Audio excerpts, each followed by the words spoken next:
નમસ્તે વિદ્યાર્થી મિત્રો, ગુજરાતી સ્ટડી એન્ડ એજ્યુકેશન ચેનલમાં તમારા દરેક મિત્રોનું હાર્દિક સ્વાગત છે। તો આજે આપણે આ વિડીયોમાં જોવાના છીએ કે ગુજરાત માધ્યમિક અને ઉચ્ચતર માધ્યમિક શિક્ષણ બોર્ડ ગાંધીનગર દ્વારા આવતીકાલથી એટલે કે તારીખ 18-10-2021થી એટલે કે આવતીકાલથી જે તમારી પ્રથમ પરીક્ષા ચાલુ થાય છે એ ઓક્ટોબર મહિનાની જે પરીક્ષા છે એના માટે તમારી સમક્ષ એક પેપર છે કે કક્ષા 9 એટલે કે ધોરણ 9નું છે। પ્રથમ પરીક્ષા વિષય હિન્દીનું છે। સમય 2 કલાકનો આપવામાં છે। પરીક્ષા જે માર્ક છે 50 માર્કનું પેપર છે। તો મિત્રો તમને પહેલાં જણાવી દઉં છું કે આ એક મોડલ પેપર છે। શું છે? આ એક મોડલ પેપર છે, બરાબર છે। ઓરિજિનલ પેપર નથી અને ઓરિજિનલ પેપર જ્યારે તમને સ્કૂલમાં આપવામાં આવશે એના પહેલાં તમને કોઈ પણ ચેનલમાં મળી રહેશે નહીં, તો શોધવાનો પ્રયત્ન નહીં કરવાનો। આ ફક્ત અને ફક્ત મોડલ પેપર છે તૈયારી માટે। તો જોઈએ તો તમારી સમક્ષ विभाग ये आपे कि गद्य विभाग है। तो इन्हें शू आप प्रश्न एक निम्नलिखित रिक्त स्थानों की पूर्ति कीजिए। तो सूर्यनारायण पढ़ने में खा गया है तो क्या है? कमजोर और तेज। तो एम शू आवशे? तो एमांथी आवशे कमजोर। बीजो, ड्राइवर को मारपीट से खाली जग्या ने बचाया। किसको बताया? कंडक्टर लेखक। तो किसने बताया? लेखक ने, बराबर है। तो आज तमे लखी शकशो। बीजो जोईए आपणे कि निम्नलिखित सही विकल्प चुनकर विधान पूर्ण कीजिए। 2 मार्कना छे। अहींया आप्या छे 3 अ ब अने क। तो शू प्रश्न कि प्रियोदा मनमोहन को घर पहुंचाने गई क्योंकि क्योंकि वह अस्वस्थ हो गया था, रास्ते में उसे डर लगता था, वह रास्ता उसके लिए अनजाना था। तो उसमें जवाब शू आवशे? रास्ते में उसे डर लगता था એટલે કે ब जवाब शू आवशे? ब जवाब आवशे, बराबर है। आगे जो क જોઈએ तो कोनी अंदर જોઈએ कि वह रास्ता उसके लिए अनजाना था। तो जवाब शू आवशे? तो जवाब आवशे शू आवशे? जो नंबर 4, बुराई में रस लेना खाली जगह बात है। तो ये शू आवशे? जवाब बुरी बात है।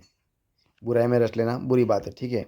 आगे જોઈએ प्रश्न तीजो, निम्नलिखित प्रश्नों के एक वाक्य में उत्तर लिखी। 2 मार्कना है। तो पहले જોઈએ कि सड़क के दोनों ओर कौन से वृक्ष थे? तो सड़क के दोनों ओर पीपल के बड़े बड़े वृक्ष थे। छठो, रानी लक्ष्मीबाई ने क्या प्रतिज्ञा की थी? तो रानी लक्ष्मीबाई ने झांसी को फिर से जीत लेने की प्रतिज्ञा की थी। अब જોઈએ प्रश्न नंबर आगे, निम्नलिखित प्रश्नों के उत्तर 2-2 वाक्यों में लिखिए। लेखक ने गुलमर्ग के दिन को वाचाल क्यों कहा? तो गुलमर्ग में रात आते ही सब कुछ खामोश हो जाता है। दिन में सैलानियों के कारण वहाँ बहुत चहल पहल रहती है, इसीलिए लेखक ने गुलमर्ग के दिन को वाचाल कहा था। आगे जी, पुल के पास गाड़ीवान क्या कर रहा था? तो प्रियोदा के दल के सभी सदस्य घर लौट रहे थे। उन्होंने देखा कि पुल के पास एक गाड़ीवान तन्मय होकर एक लोकगीत गा रहा था। आगे जो रानी लक्ष्मीबाई निराश क्यों हो गई? तो જોઈએ रानी लक्ष्मीबाई निराश हो गई। तो निराश क्यों हो गई? तो देखते हम कि रानी लक्ष्मीबाई के स्वराज के पाने के प्रयत्न विफल हो रहे थे। झांसी उनके हाथ से निकल गई थी। उनके पास शक्ति थी, फिर भी वे दुर्बल थी। तात्या जैसे कुशल सेनापति के होते हुए भी सेना में अनुशासन नहीं था। रानी के सहयोगी विलासिता में डूबे हुए थे। वे युद्ध में साहस और शौर्य दिखाने के बदले में ब्रह्मभोज में के आयोजन में पड़े थे। ग्वालियर जैसा किला हाथ में होकर भी कुछ नहीं पा रही थी। शत्रु को अपना शिकार बनाने के बदले वे अविश्वासों की शिकार बन रही थी। अपने पक्ष की ऐसी स्थिति देखकर रानी लक्ष्मीबाई निराश हो गई थी। हवे જોઈએ प्रश्न 9 अथवा જોઈએ। तो अथवा में शू है? बच्चन जी की पारिवारिक आर्थिक विपन्नता के बारे में अपने विचार प्रकट कीजिए। तो જોઈએ जवाब कि पत्नी श्यामा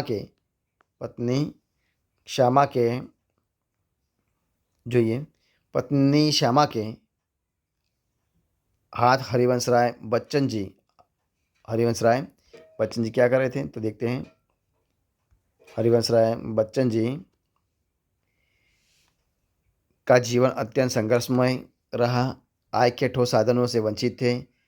वे स्कूल में पढ़ाते थे, ट्यूशन भी करवाते थे। क्या कहते हैं? ट्यूशन भी करवाते थे। अपनी किताबों से भी कुछ पैसे मिल जाते थे, फिर भी खर्च पूरा नहीं हो पाता था। छोटे भाई शालिग्राम का वेतन पूरा कम था। बच्चन जी की बीमारी के बाद तो स्थिति और भी चिंताजनक हो गई थी। महंगी दवाइयाँ खरीदना मुश्किल हो गया था। पिता ने घर बेचकर पुत्र का इलाज कराने की बात की। सही समय पर इलाज न मिलने पर श्यामा की मृत्यु हो गई।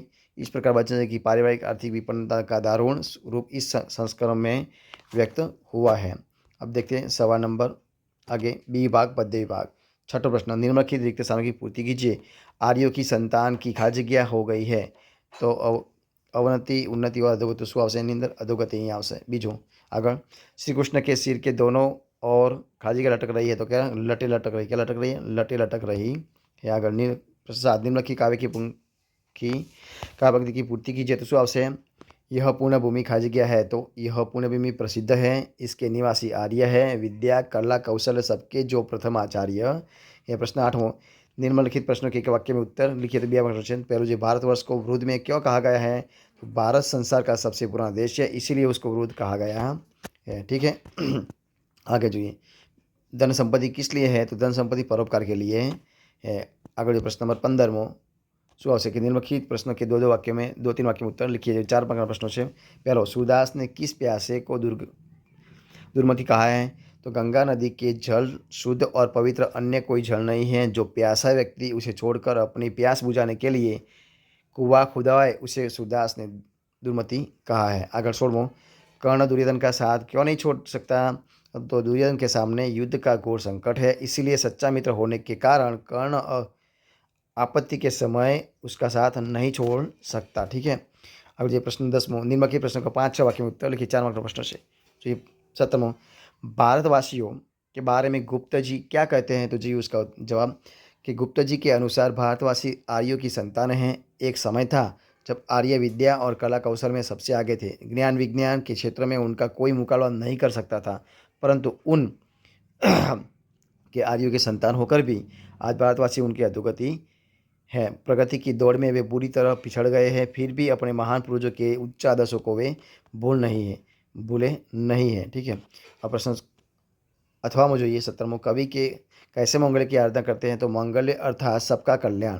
कवि चाहते हैं कि सब लोग सत्य के मार्ग पर चलें, सबके मन में सुंदर विचार आए और सब एक दूसरे के लिए कल्याण की बातें सोचें। इस तरह कवि सबके कल्याण की कामना करते मंगल की आराधना करते हैं। ठीक है।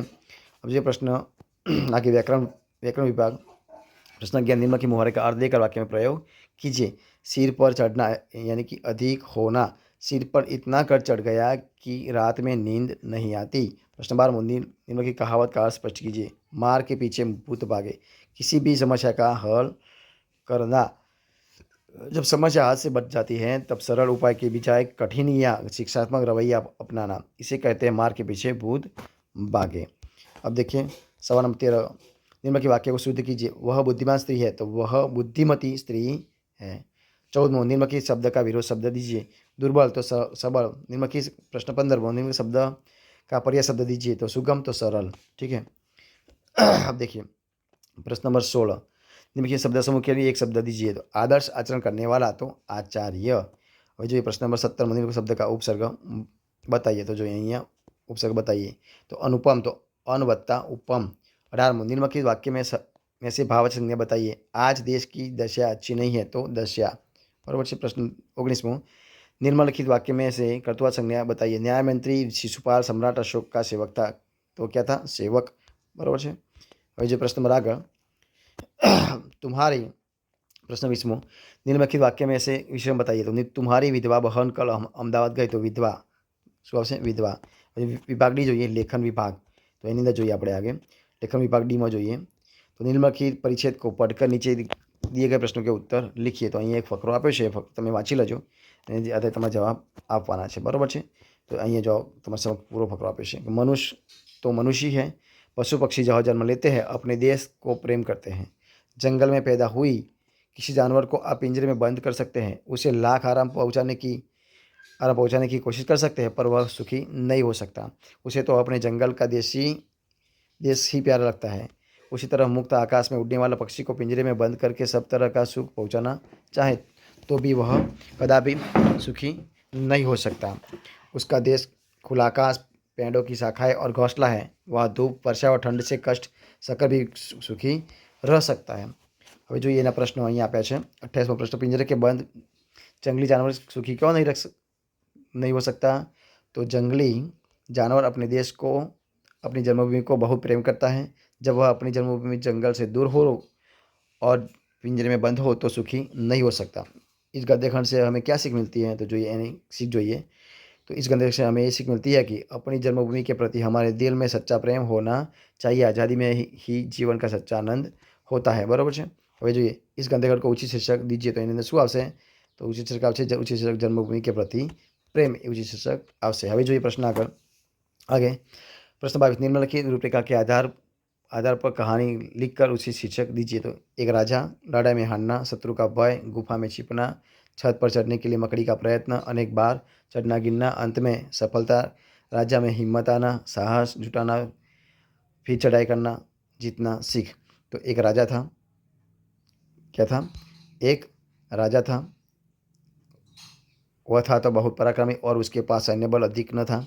पड़ोसी राज्य के राजा ने उसकी इस कमजोरी से लाभ उठाने का क्या किया? निश्चय कर लिया। उसने उस पर हमला कर दिया।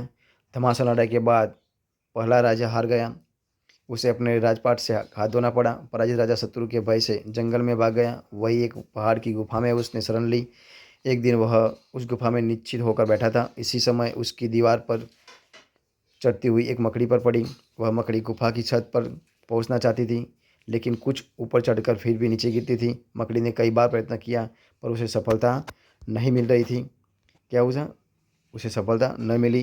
प्रत्येक बार वो नीचे गिर पड़ती थी। इतने पर भी मकड़ी ने हिम्मत नहीं हारी। अंत में उसने पूरी हिम्मत लगाकर ऊपर चढ़ना शुरू किया और वह छत पर चढ़ गई। मकड़ी की इस हिम्मत और सफलता ने राजा को चकित कर दिया। उसने एक नई दृष्टि मिली। उसकी रगों में साहस का संचार हुआ। उसकी निराशा और चिंता छूमंतर हो गई। वह फिर अपने राज्य में लौटा और गुप्त रूप से सैन्य जमा करने लगा। फिर उसने पूरी शक्ति से शत्रु राजा पर चढ़ाई कर दी। उसने आत्मविश्वास से युद्ध किया और वह जीत गया। शत्रु राजा मारा गया और उसकी बची हुई सेना धूम बहाकर भाग गई। इस प्रकार राजा को अपना राज्य तो मिल गया, शत्रु का राज्य भी मिल गया। ठीक है, इस प्रकार वो जीत गया।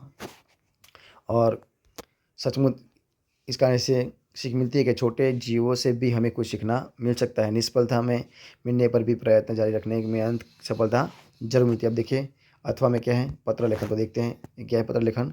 चाचा जी ने संदीप पाठक को उसके जन्मदिन पर उपहार के रूप में एक कैमरा भेजा था। संदीप 161 उषा किरण, तिथल रोड, वलसाड से उनका आभार मानते हुए पत्र लिखता है। देखिए क्या लिखता है, तो इधर लिखा है 161 उषा किरण, तिथल रोड, वलसाड 960011, 13 सितंबर 2018। पूज्य चाचा जी सादर प्रणाम। इस तरह से वो लिखना चाहते। तो दोस्तों इस तरह आपको पत्र भी लिखना है और आगे जो निबंधी है वो आपको पूरा करना है। तो इधर हम इस वीडियो को खत्म करते हैं। तो अगर आपको इस वीडियो पसंद आया है तो वीडियो को लाइक कीजिए, कमेंट कीजिए, आपके दोस्तों में बांट दीजिए और लास्ट में अब तक इस चैनल को सब्सक्राइब नहीं किया तो उनको सब्सक्राइब करना मत भूलिए। इस वीडियो को फर्स्ट टाइम तक देखने के लिए आप लोगों का बहुत बहुत धन्यवाद करता हूँ।